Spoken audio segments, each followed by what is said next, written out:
सत्संग से हमें ये पता चलता है कि मैं कौन हूं। सत्संग से हमें ये पता चलता है कि शरीर क्या है। सत्संग से हमें यह पता चलता है कि ये संसार क्या है और शरीर और संसार से हमारा संबंध क्या है। सत्संग से हमें ये बोध होता है कि इस मनुष्य शरीर में हम आए क्यों हैं और हम आए हैं तो हमें रहना कैसा है। इसलिए संतजन कहते हैं, आया तू बंदे कहां से, जाना कहां है, याद कर। कहां से आया कोई पता है? पिछले जन्म में क्या थे, कहां थे, कौन थे, कोई पता नहीं। आगे कहां जाएंगे ये अपने हाथ में है। अगर हमने कर्म बिगाड़ लिया, हमने अपना चरित्र बिगाड़ लिया, हमने अपनी आदतें बिगाड़ ली, तो पक्का है कि हम कहीं न कहीं मनुष्य तो नहीं बनेंगे, किसी और खानी में चले जाएंगे। तो ये सत्संग बड़ा ही सौभाग्य से मिलता है। जब तक यहाँ सत्संग नहीं हुआ, ये आपका एक साधारण सा आंगन था, लेकिन जैसे ही यहाँ ज्ञान चर्चा हुई, ये तपोभूमि हो गई। और तपोभूमि की महत्ता यह है कि उसकी रक्षा, उसकी मर्यादा हमें करनी चाहिए, क्योंकि जब तक तन और मन दोनों स्थिर नहीं होगा, ज्ञान समझ में नहीं आएगा। और ज्ञान की एक प्रक्रिया है। आरंभ में कई बार समझ में नहीं आता, लेकिन जब आप पूरी एक रूपता, तल्लीनता और एकाग्रता से सुनते हैं तो फिर समझ में आने लगता है कि क्या बात है, क्या सत्य है, क्या असत्य है। सत्य असत्य को समझने के लिए स्थिरता जरूरी है। मैं सत्संग की बात कर रहा हूं कि सत्संग बड़े सौभाग्य से मिलता है, यूं ही किसी को नहीं मिलता। कुछ न कुछ हमारा पुण्य, कुछ न कुछ हमारे संस्कार जागृत होते हैं, उस वजह से हमें संतों का संग और सत्संग मिलता है। जब सत्संग में आपका समय बीते, वो घड़ी धन्य है। और ये सत्संग आपको इंसान बनाता है, सत्संग आपको मनुष्य बनाता है। इंसान कहें, मनुष्य कहें, मानव कहें, सब एक ही बात है। और इसका स्वभाव, इसका स्वरूप क्या है? एक सच्चे इंसान की क्या पहचान हो सकती है? एक सच्चे इंसान की पहचान यह है कि अगर कोई गाली दिया तो आप उसे गाली मत दीजिए, उसे प्यार दीजिए। एक सच्चे इंसान की पहचान यह है कि कोई क्रोध किया तो आप भी क्रोध मत करिए, आप उसको प्रेम दीजिए। और यह हमें प्रकृति से सीखना चाहिए।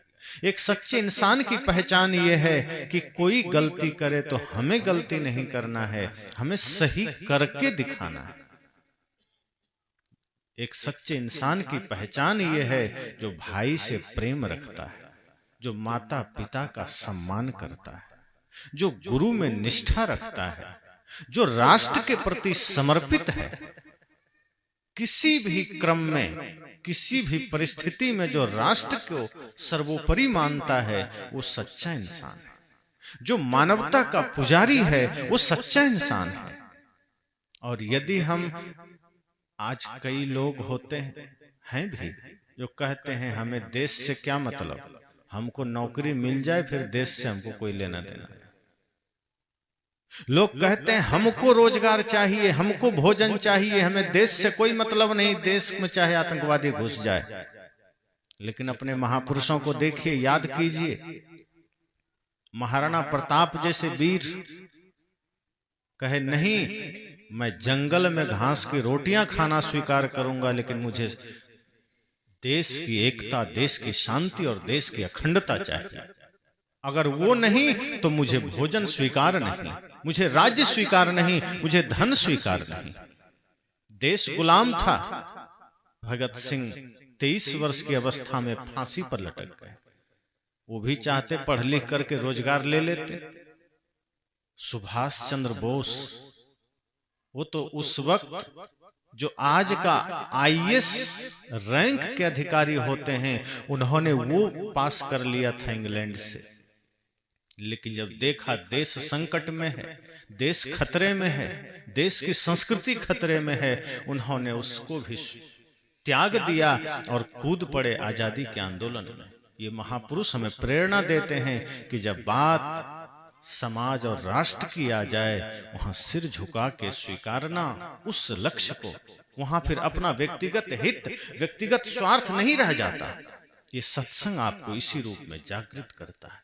ये सत्संग आपको बुझदिल नहीं बनाता, ये सत्संग आपको कायर नहीं बनाता, ये सत्संग आपको स्वार्थी नहीं बनाता, ये सत्संग आपको परमार्थी बनाता है, ये सत्संग आपको त्यागी बनाता है, ये सत्संग आपको बलिदानी बनाता है, ये सत्संग आपको मानवता का हितैषी बनाता है, राष्ट्रभक्त बनाता है। कितने लोग हैं जो राष्ट्र से प्रेम करते हैं, हमें लगता है हम करते हैं, पर जब जान की बाजी देने को आ जाए तो धीरे धीरे डगमगाने लगते हैं। कितने लोग हैं जो माँ बाप से प्रेम करते हैं। माँ बाप से प्रेम का अर्थ क्या होता है? उनके आंखों में आंसू ना आए हमारे वजह से। माता पिता का आदर, माता पिता का सम्मान, माता पिता के हर एक बात का पालन क्या हम कर पाते हैं?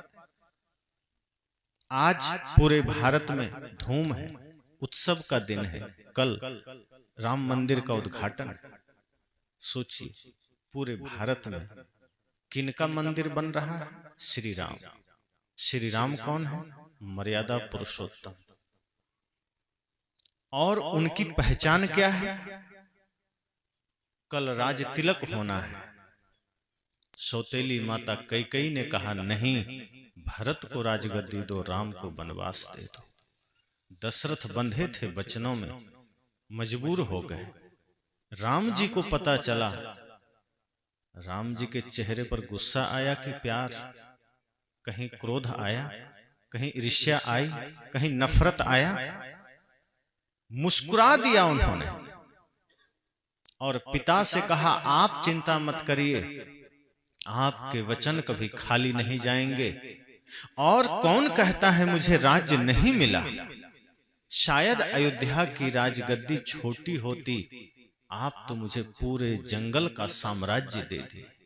इससे बड़ा इस राम को और क्या चाहिए? ये माता पिता का आशीर्वाद है जो मुझे अयोध्या नहीं बल्कि जंगल का राज्य मिल गया।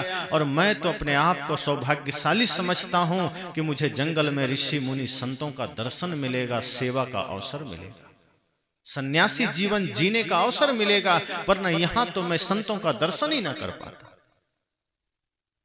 राम ने अपनी भक्ति, अपना जीवन, अपना आदर्श, अपना चरित्र, अपना व्यक्तित्व प्रस्तुत कर दिया। जो उनका जीवन था उन्होंने समाज के सामने रख दिया, पिता के सामने रख दिया, मां के सामने रख दिया, फकीरी वाना लिया, जंगल चल दिए। आज उसी मर्यादा पुरुषोत्तम राम जी का पुनः मंदिर बन रहा है, उनकी मूर्ति स्थापित हो रही है। अब करना क्या है? करना यह है कि जो मर्यादा उनकी थी, जो आदर्श उनका था, जो चरित्र उनका था, वो हम भारतवासियों में होना चाहिए। हम उल्लास तो मना लेते हैं, उमंग तो मना लेते हैं, उनके नाम का जयकारा तो लगा लेते हैं, लेकिन राम का चरित्र हमारे चरित्र से जुड़ नहीं पाता है। राम का आदर्श हमारा आदर्श नहीं बन पाता है, राम का व्यक्तित्व हमारा व्यक्तित्व नहीं बन पाता है। राम माता पिता की आज्ञा का पालन किए। ये सत्संग यही तो बताता है कि जब राम माता पिता की आज्ञा का पालन किए, तो अगर राम का सच्चे भक्त आप बनना चाहते हैं, ये तभी संभव है जब आप भी अपने माता पिता की आज्ञा का पालन कीजिए। अगर आप माता पिता की आज्ञा का पालन नहीं किए तो आप राम नहीं रावण के भक्त हो जाएंगे, क्योंकि रावण माता पिता को नहीं मानता था, डरते थे उनके माँ बाप उनसे, क्रोध में रहता था। पिता भी थर्रा रहे हैं, माँ भी डरी हुई है, पत्नी का भी अनादर कर रहा है, भाई को भी लात मार दिया। अगर आज का कोई आदमी वही काम कर रहा है तो भले ही जुबान से वो राम का नाम ले, वो है तो रावण भक्त ही। इसलिए ये सत्संग आपको सच में राम भक्त बना सकता है। ये सत्संग आपके अंदर वो भक्ति, वो निष्ठा, वो चरित्र जागृत कर सकता है कि आप अनायास राम भक्त हो जाएंगे। फिर आपका घर ही अयोध्या बन जाएगा, आपका जीवन ही राम का मंदिर बन जाएगा। और ये सरलता से हो सकता है।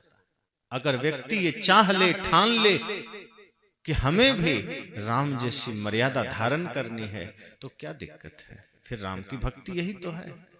हम क्या सोचते हैं, आज आदमी थोड़ा अपने मार्ग से भटक गया है, महापुरुषों की तस्वीरें लगाता है, उनकी मूर्तियां बना के मंदिर में रखता है, चाहे राम हो, कृष्ण हो, बुद्ध हो, महावीर हो, कबीर हो, किसकी भी हो, जो जिनको मानता है उनकी मूर्तियां बना के वहां हाथ जोड़ के अगरबत्ती जला देता है और बाहर निकलते ही चाय, पान, गुटखा, सिगरेट, गाली गलौज, लड़ाई झगड़ा करता है। उसे लगता है मैं तो उनकी पूजा कर लिया, मेरा काम बन गया। वो ऐसा कर रहा है जैसे एक तरफ कहता है भगवान अंतर्यामी है, एक तरफ कहता है भगवान सब देख रहे हैं। और जब आदमी पाप करता है तब शायद ये दिमाग कहीं और रख देता होगा, तब उसको पता नहीं चलता कि भगवान देख रहे हैं। जब किसी का हक मार रहे हैं तो क्या भगवान नहीं देख रहे हैं? जब आप किसी से छल कर रहे हैं तो क्या भगवान नहीं देख रहे हैं? जब आप माता पिता का अनादर कर रहे हैं तो क्या भगवान नहीं देख रहे हैं? जब आप मांसाहार कर रहे हैं तो क्या भगवान नहीं देख रहे हैं? नशा कर रहे हैं, भगवान नहीं देख रहे हैं? तब भी देख रहे हैं।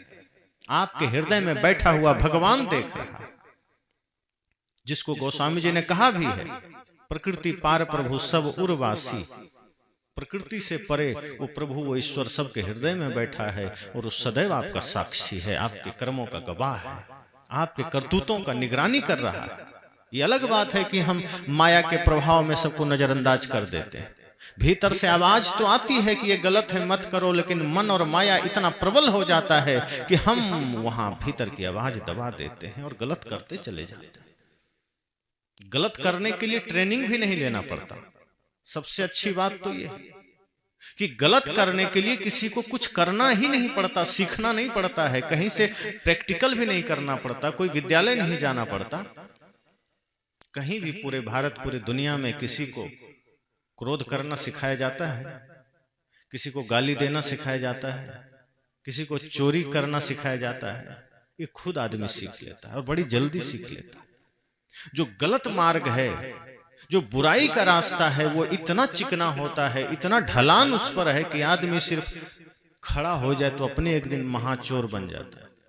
लेकिन धर्मात्मा बनने के लिए बड़ी साधना की जरूरत है, पुण्यात्मा बनने के लिए तपस्या की जरूरत है। संत मीराबाई को अपना आदर्श बनाने के लिए, लक्ष्मीबाई जैसा जीवन बनाने के लिए, माता सीता जैसा जीवन बनाने के लिए बड़ी तपस्या चाहिए। लेकिन मंथरा जैसा होने के लिए कुछ नहीं करना है, बस थोड़ा बेहोश हो जाइए, मंथरा हो जाएंगे, 24 घंटा भी नहीं लगेगा। इसलिए सत्संग आपको जागृत करता है। जैसे ये सूरज जब निकलता है तो फिर आपको कुछ नहीं करना पड़ता, अंधेरा खुद कहां भाग गया पता है। और सूर्योदय नहीं होता और आप लाठी लेके खड़े हो जाते कि अंधेरे को हटाना है, हटता? कोई उपाय था नहीं। अंधेरे को हटाने का एक ही उपाय है, या तो सूरज उदय हो जाए या फिर आप बल्ब जला दें। तो जितना दूर तक बल्ब का प्रभाव होगा, अंधेरा दूर हो जाएगा। ऐसे ही ये जो हम सबके मन में जो विकार भरा है, जिन विकारों के वजह से, जिन कुत्सित भावनाओं के वजह से आदमी आज स्वयं निशाचर बन बैठा है, उसके लिए एक ही उपाय है ये सत्संग, जहां से हमारे जीवन में परिवर्तन आता है, जहां से हम तुरंत सुविचार में परिवर्तित हो जाते हैं, हम मानव बन जाते हैं। आज मानव के खोल में तो है, बन गया है दानव, और दानव से मानव पुनः बनने के लिए सत्संग जरूरी है। ये सत्संग हमको सिर्फ जगा देता, ऐसा नहीं है कि इंसान के भीतर कुछ है नहीं, सारे सद्गुण समाहित हैं। जैसे मेहंदी के पत्ते में लालिमा है और आप उसको टुकड़ा टुकड़ा कर दीजिए, कहीं लाल रक्त तक नहीं दिखेगा उसमें, कहीं रेखा तक नहीं दिखेगी। डायरेक्ट पत्ते को तोड़ करके आप उसकी लालिमा को नहीं निकाल सकते, है उसमें दूध में घी समाया हुआ है, लेकिन आप डायरेक्ट दूध में पूड़ी नहीं छान सकते। उसको पहले जमाना पड़ेगा, दही बनाना पड़ेगा, फिर मलाई निकाल के फिर प्रक्रिया से घी बनेगा। इसी तरह हर किसी के अंदर सद्गुण समाहित है, हर किसी के अंदर प्रेम समाहित है, लेकिन ध्यान के द्वारा, सत्संग के द्वारा उसको जागृत करना पड़ता है। जैसे मेहंदी के पत्ते को जब आप पीसते हैं और जितना बढ़िया से पीसते हैं उतनी अधिक लालिमा प्रकट हो जाती है। इसी तरह जब हम अपने मन को पीसते हैं, मन को मथते हैं मक्खन की तरह, तब घी पैदा होता है। अर्थात जो सार तत्व है, जो मूल तत्व है, प्रेम, सत्य, अहिंसा, करुणा, फिर वो जागृत हो जाता है। फिर इंसान इंसान बन जाता है। संकल्प हो हमारा इंसान हम बनेंगे, इंसान बन गए तो भगवान भी बनेंगे। संतों ने कहा कि संकल्प यही हो कि हम इंसान बन सके। और जो एक बार इंसान बन गया, फिर वो एक माँ के लिए एक सच्चा पुत्र बन जाता है, भाई के लिए बढ़िया भाई बन जाता है, पिता के लिए आज्ञाकारी संतान बन जाता है, पत्नी के लिए एक अच्छा पति बन जाता है। और अगर हम इंसान ही नहीं बन पाए तो न वो भाई के रिश्ते को सही से निभा पाया, न पुत्र के रिश्ते को निभा पाया, न पिता होने का फर्ज निभा पाया, न मित्र होने का फर्ज निभा पाया। फिर मित्र तो बनता है, फिर दुर्योधन की तरह मित्र बन जाता है, जरासंध की तरह मित्र बन जाता है। संतों ने कहा मित्र एक ही हो, कृष्ण की तरह, जो आपको सदैव सही मार्ग की ओर ले जाए, जो आपको सदैव सन्मार्ग की ओर ले जाए, ज्ञान के मार्ग की ओर ले जाए।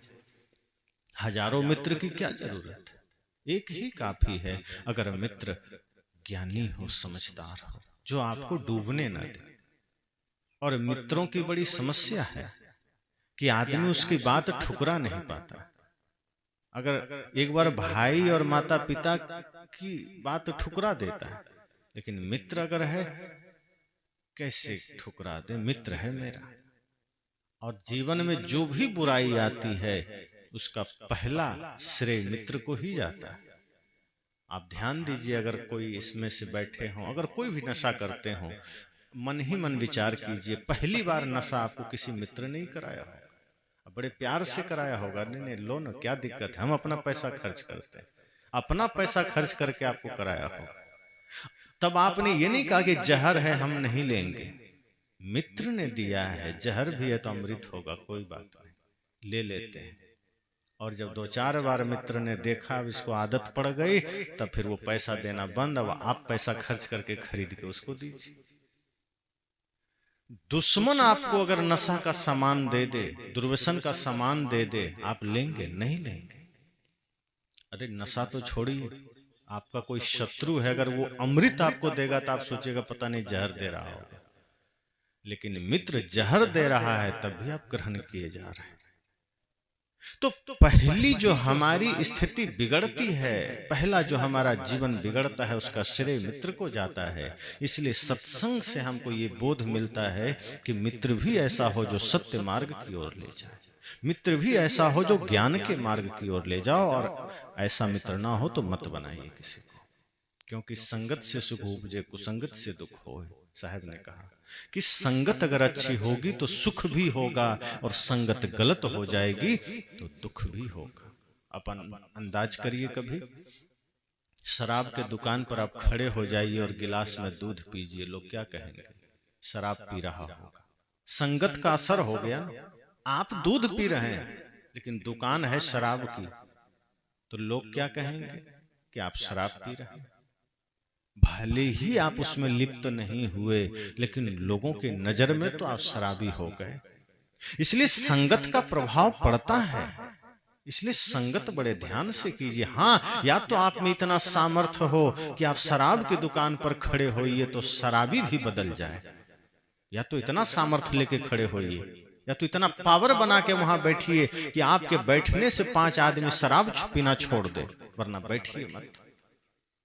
और ये पावर होना चाहिए। इंसान ठान ले तो कुछ भी कर सकता है। कई बार लोग कहते हैं क्या करें, पड़ोसी है, मित्र है, रिश्तेदार है, सबके वजह से कभी कभी खैनी खा लेते हैं, तंबाकू खा लेते हैं, बीड़ी पी लेते हैं। संत कहते हैं नहीं, इतनी कायरता ठीक नहीं। अपने को इतना स्ट्रॉन्ग कर लीजिए, इतना मजबूत कर लीजिए कि आपके प्रभाव में आके 10 आदमी वैष्णव बन जाए, 10 आदमी बीड़ी तंबाकू छोड़ सके। खुद को ऐसा तो बनाइए। जब आप बढ़िया बनाएंगे, आप चेष्टा करिए कि आप लोगों के लिए प्रेरणा बन सके, आप लोगों के लिए आदर्श बन सके। ये जीवन और किस लिए मिला है? मैंने कहा ये सत्संग आपको जगाता है, ये सत्संग आपको सच में राम की भक्ति सिखाता है। राम की भक्ति वो नहीं है जो आज बहुत से लोग करते हैं। राम का नाम लेते हैं और पीछे से प्लान चलता है कि किसकी जेब काटना है। मुख में राम का नाम है, बगल में छुरी है। कहावत इसीलिए बनी होगी, जरूर लोग ऐसा करते होंगे और आज करते हैं कि मुख में राम बगल में छुरी। अब मुख में राम राम चल रहा है, विश्वास भी आदमी कर लेता है, धोखा भी नहीं हो जाता। लोग सोचते हैं भाई राम बोल रहा है, कोई गलत आदमी थोड़े हो, राम का नाम ले रहा है। अब राम का नाम लेके कोई गलत कर रहा है तो भरोसा भी नहीं होता कि ये गलत कर सकता है, लेकिन कर देता है। और फिर ऐसे लोग भी राम के भक्त हो जाते हैं।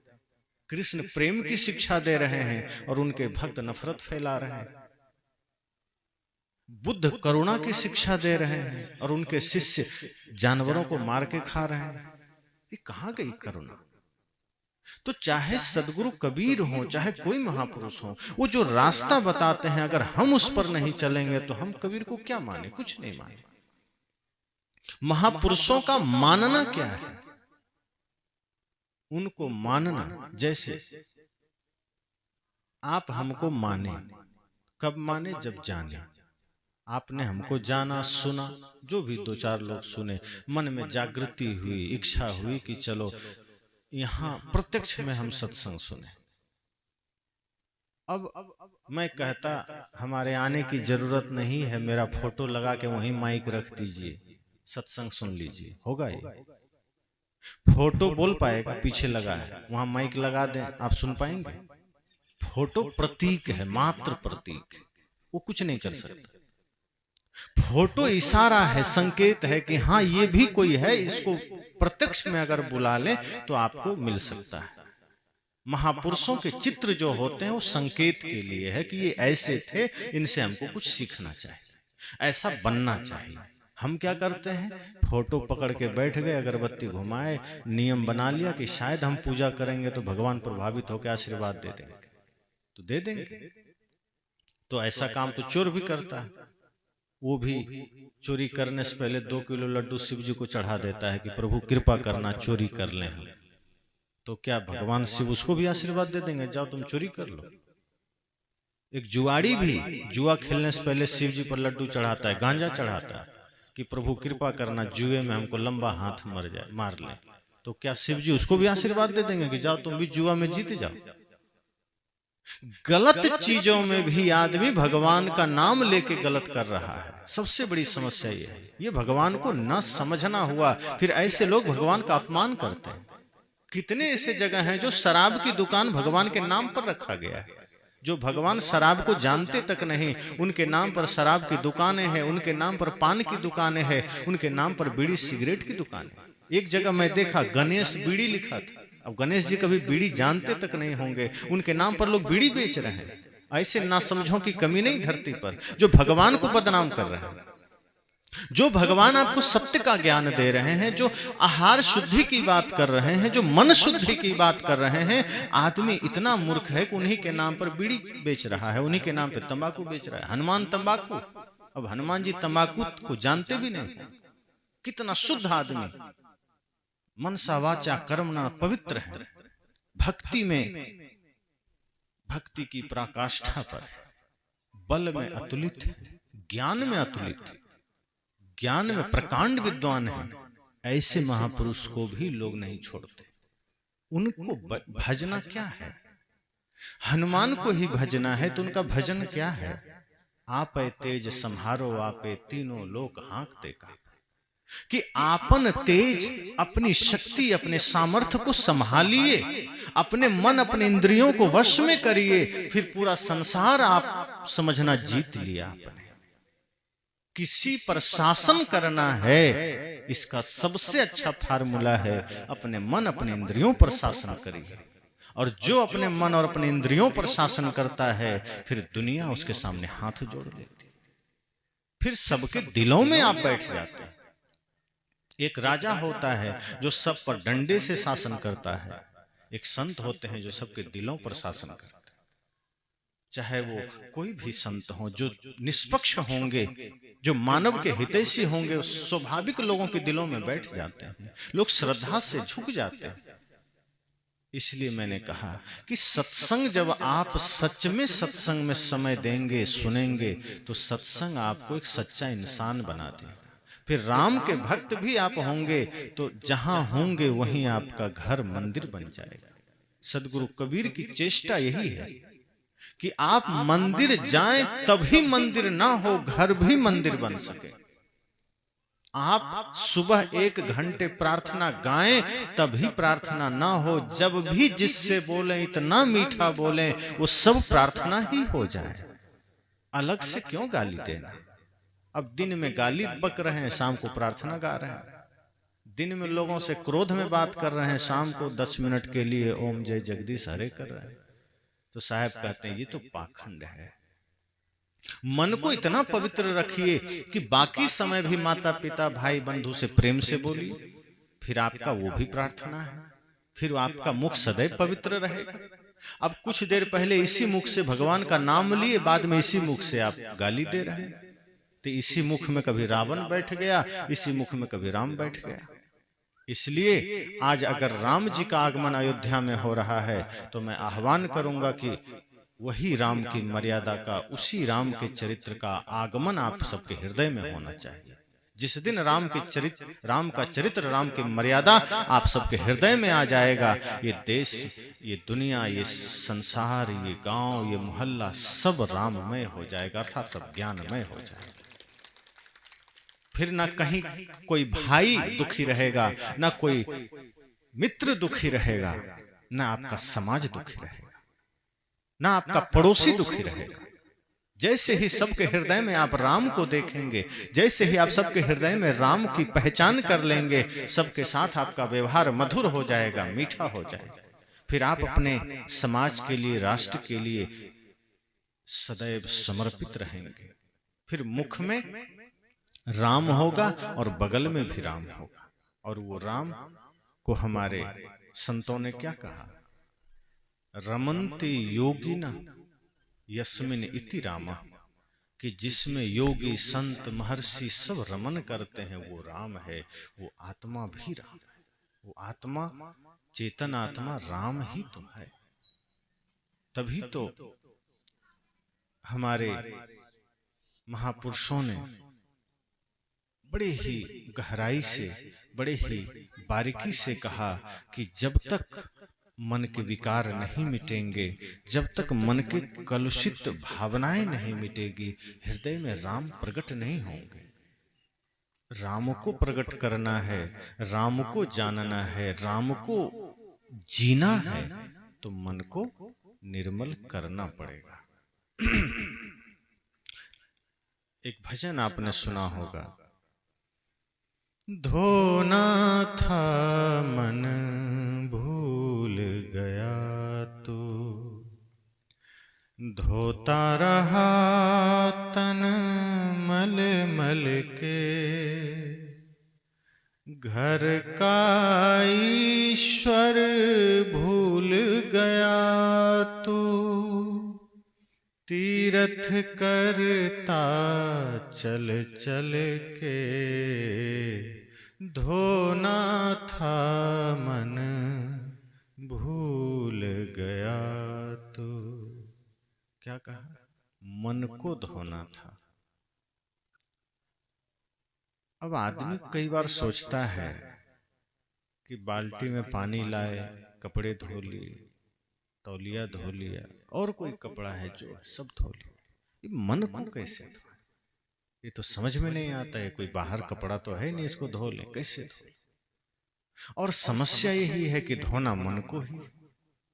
कपड़ा तो बाहरी चीज है, असली तो मन है। मन को कैसे धोना है? कहाँ धोना है? कैसे धुलेगा? कौन धोएगा? कोई धोबी है जो मन को धो दे? तो संतों ने कहा, साहब ने कहा, गुरु धोबी शिष्य कापड़ा, कि गुरु ही धोबी हैं और ये शिष्य कपड़ा है।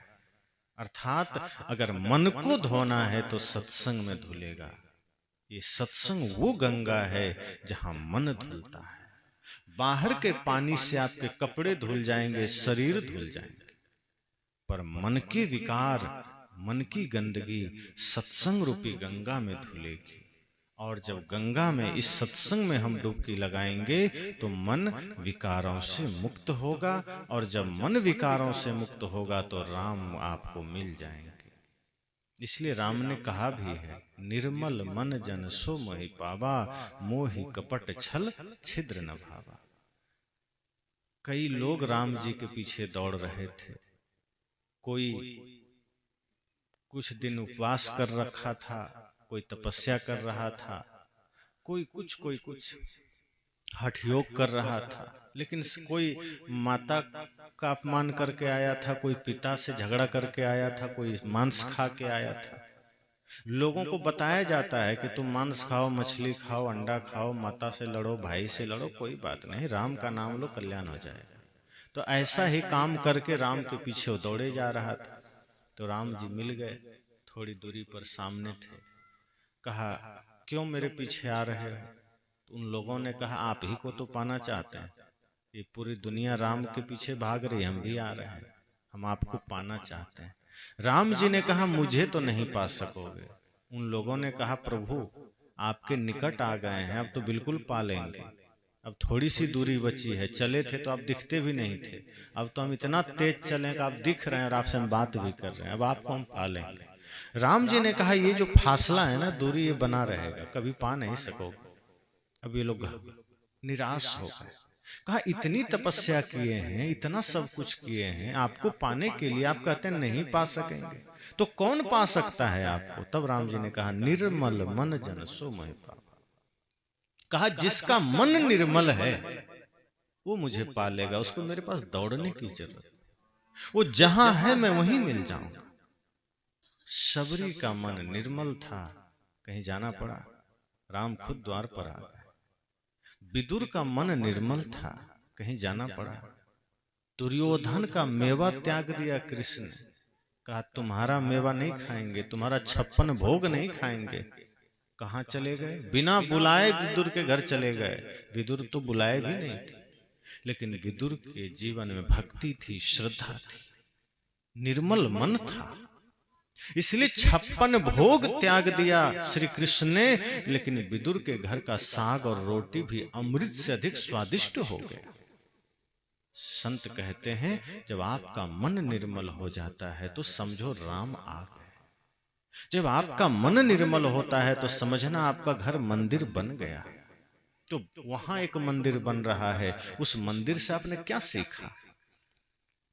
मंदिर बने न बने, आपका घर, आपका जीवन अगर मंदिर बन गया तो राम तो हर घर में आ गए। राम का आना क्या है? राम का आना सिर्फ राम का नाम का आना नहीं है, राम के मूर्ति का आना नहीं है, राम के आदर्श का आना जिस दिन हो गया, समझना राम का आना हो गया। जिस दिन भारत पुनः अपने अतीत के उन गौरवमयी इतिहासों को संजो लेगा, पुनः उसी भाव में आ जाएगा। जब ये कहा जाता था कि सर्वे भवन्तु सुखिनः सर्वे सन्तु निरामया, ये भारत का उद्घोष रहा। जिस दिन आपके हृदय से सबके लिए सुख की कामना उठ जाए, जिस दिन आपके हृदय से सबके लिए प्रेम की भावना उठ जाए, समझना राम का आगमन इस दिल में हो गया है। अभी तो हमारे हृदय से उठता है कि बस मैं सुखी हो जाऊं और बगल वाला तो महा दुखी हो जाए। अभी हमारे हृदय से यही पुकार उठता है कि हमारा घर बड़ा हो जाए, पड़ोसी का तो झोपड़ी में भी आग लग जाए तो अच्छा है। हमारा बच्चा पास हो जाए सारे एग्जाम और दूसरे का बच्चा फेल हो जाए। हमें धन मिल जाए, दूसरे निर्धन ही रहें। संतों ने कहा, नहीं, जिस दिन आपके हृदय से ये भाव जगेगा कि सर्वे भवन्तु सुखिनः, सबको सुखी कौन देख सकता है? जिसका मन निर्मल होगा। यही हमारा इतिहास रहा है। ये भारत ऋषि मुनियों का देश रहा है, संतों का देश रहा है, साध्वियों का देश रहा है, वीर वीरांगनाओं का देश रहा है। ये कायरों का देश नहीं है, ये निशाचरों का देश नहीं है। और कुछ निशाचर हुए भी हैं समय काल खंड में, तो उनसे हमारे देश की पहचान नहीं हुई। इस देश की पहचान राम, कृष्ण, बुद्ध, महावीर, कबीर, सुर, तुलसी से हुई, वीर भगत सिंह से हुई है, चंद्रशेखर आजाद से हुई है, नेताजी सुभाष से हुई। इस देश की पहचान इन्हीं महापुरुषों से हुई है। हम इनके आदर्श को क्यों ग्रहण नहीं करते? आज आपके बच्चे हीरो हीरोइन के पीछे क्यों भाग रहे हैं? क्यों आपकी बच्चियां रानी लक्ष्मीबाई को नहीं जानती, नहीं सुनती? क्यों आपके बच्चे भगत सिंह को नहीं जानते? क्यों उनका अनुसरण नहीं करते? आपके बच्चे राम के आदर्श को क्यों धारण नहीं करते? आज लोग कहते हैं क्या करें, बच्चे बिगड़ गए। कहां से बिगड़ गए? माँ के गर्भ में बिगड़े हैं, बाहर आकर के आपके संग से बिगड़े हैं। वो कोई पाकिस्तान थोड़ी चला गया था, वहां बिगड़ के यहाँ आया। जन्म लिया, आपके बीच रहा, आपने ही बड़ा किया, आपने ही संस्कार दिया, वो बिगड़ कैसे गया? अगर आपके बच्चों में दिव्यता नहीं उतरी, अगर आपके बच्चों में माता पिता गुरु की भक्ति नहीं उतरी, तो वो कोई दोष बाहर का नहीं, आपका दोष है। हम सोचते हैं हमारा बच्चा भी श्रवण कुमार की तरह हो जाए। कि श्रवण कुमार ने क्या किया? माता पिता की सेवा में अपना पूरा जीवन खपा दिया। माता पिता को कांवर में, डोली में रख करके 4 धाम की यात्रा करा दिया श्रवण कुमार। आज के बच्चे क्या करते हैं? लालच में, स्वार्थ में पड़ के अपने माता पिता को वृद्धाश्रम की यात्रा करा देता है। 4 धाम की तो क्या ही कराएगा, कहां से कराएगा? वो भावना कहां से आई? माता पिता ही सर्वोपरि देव हैं, ये समझ में क्यों नहीं आता बच्चों को? क्योंकि हमने उसका लालन पालन, उसकी परवरिश धर्म से वंचित होकर किया है। हमने अर्थ को मूल में रखा है, हमने संसार को मूल में रखा है, हमने माया को मूल में रखा है, हमने स्वार्थ को मूल में रखा है। और जहां स्वार्थ मूल में हो जाता है, वहां बच्चों में परमार्थ का भाव कभी नहीं आता, त्याग का भाव कभी नहीं आता, भक्ति का भाव नहीं आता। और जो आप बोते हैं वही आप काटते हैं, दूसरा कुछ नहीं मिलता। आप अगर आम का पौधा बोएंगे तो क्या उससे बबूल के कांटे मिलेंगे? लेकिन बबूल का पेड़ बोएंगे तो बबूल का कांटा जरूर मिलेगा, फिर आम का फल नहीं मिलेगा। इसी तरह से अगर बच्चों में दिव्यता आप डालेंगे, सही संस्कार देंगे, सही माहौल देंगे, तो ये बच्चे आपको ही नहीं, इस राष्ट्र को भी दिशा दे सकते हैं। इन्हीं बच्चों में से कोई भरत हो गए थे, कोई वीर शिवाजी हुए, कोई राम हुए। ऐसे ही जन्म लेने के बाद ऐसे छोटे छोटे नन्हे नन्हे बच्चे थे, सबको सही संस्कार मिला, माता पिता का बढ़िया संस्कार मिला, ज्ञान मिला, संतों का आशीर्वाद मिला। कोई चंद्रगुप्त, कोई अशोक, कोई चाणक्य हो गए, कोई कबीर, कोई सुर, कोई तुलसी हो गए। आज भी बहुत से महापुरुष हैं। एक आदमी ने कहा कि आज सच्चे संत नहीं है।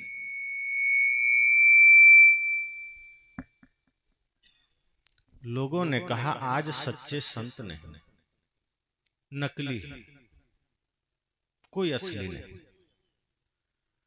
अब इस पर विचार करिए।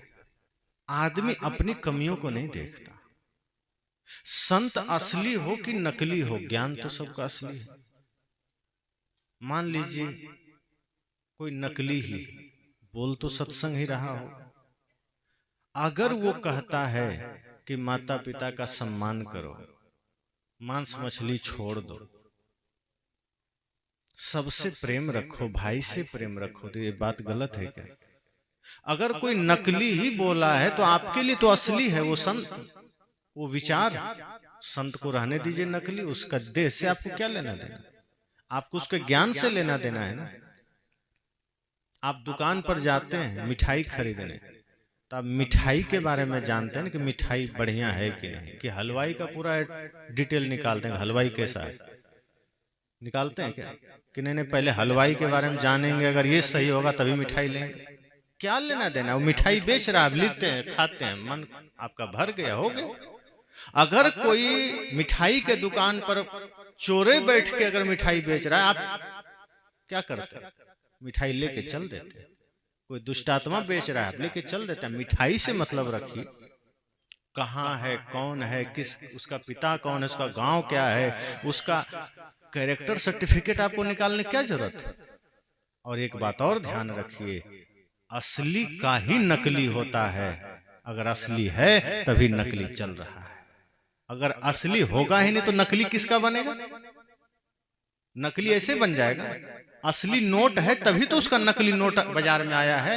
इसका मतलब असली भी कहीं है, उसी का नकली आज चल रहा है। तो उस असली का खोजिए, वो आपका काम है कि असली तक पहुंचना है। लेकिन ये कह देना कि असली संत ही नहीं है, तो नकली कहां से आया? असली है तभी उसका डुप्लीकेट आया है ना। डुप्लीकेट किसका आया? असली का ही आया। असली जब नहीं होगा, अब चीन क्या करता है? ओरिजिनल सामान का डुप्लीकेट बनाता है। तो ओरिजिनल तो चाहिए ना। जब ओरिजिनल होगा ही नहीं तो डुप्लीकेट किसका करेगा? कॉपी तो ओरिजिनल का ही हो सकता है। इसलिए असली संत हैं, उनको कम से कम माध्यम तो नकली ही बन जाता है कई बार। उनसे आप कुछ सुनते हैं, सीखते हैं, उसी से फिर आप असली की खोज कर लेते हैं। इसलिए सत्संग आपको सब कुछ का भेद बताता है। ये सत्संग आपको एकदम यथार्थ ज्ञान देता है। और सत्संग किसी संप्रदाय का नहीं होता, सत्संग किसी जाति विशेष का नहीं होता। सत्संग मानव मात्र का होता है, बल्कि प्राणी मात्र का होता है। और जो सच्चे संत होंगे वो न किसी जाति में बंधे होंगे, न किसी संप्रदाय में बंधे होंगे। उनके लिए संपूर्ण विश्व उनका परिवार होगा। और अगर थोड़ा सा राष्ट्र भाव से लेंगे तो ये देश उनका अपना पूरा परिवार होगा। सभी लोग उनका अपना लोग होंगे, किसी से कोई विरोध नहीं। चाहे कोई राम को मानते हैं, कृष्ण को मानते हैं, चाहे कोई बुद्ध को माने, चाहे कोई महावीर को माने, क्या दिक्कत है? मान तो महापुरुषों को ही रहे हैं, मान तो किसी न किसी दिव्यात्मा को ही रहे हैं। हाँ, कोई रावण की पूजा कर रहा है और वो मांस मछली खा रहा है, मदिरा पी रहा है, माता पिता को लात मार रहा है, तब भी संत उससे नफरत नहीं करते, उसको सुधारने का प्रयास करते कि कोई बात नहीं, गलतियां इंसान से ही होती।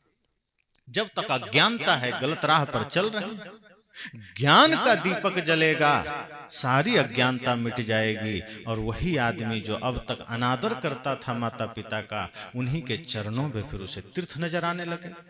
वेद में तो कहा ही गया है ना, मातृदेवो भव, पितृदेवो भव, आचार्य देवो भव। वेद को सबसे पुराना ग्रंथ अगर माना जाए या मानते हैं तो उसमें सबसे बड़ा देवता तीन ही आया है, माता पिता और गुरु।